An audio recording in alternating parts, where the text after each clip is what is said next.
kids! Good morning! So, welcome once again to another class. So, how are you?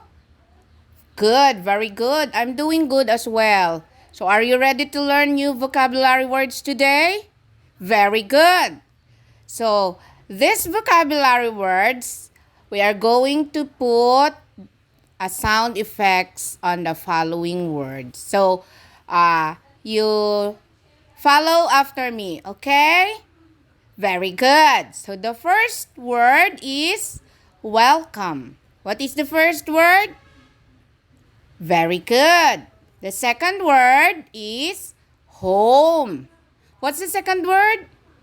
Very good. And the last word is again. What's the last word? Again. So follow after me. Welcome, home, again.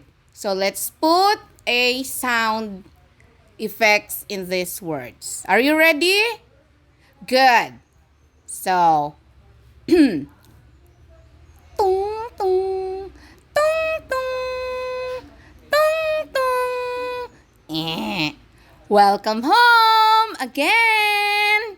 Okay, so kids, can you repeat after me? Okay. Tung, tung, tung, tung, tung, tung. Eh.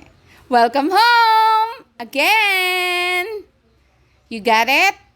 Very good. So tomorrow, we're going to review these vocabulary words.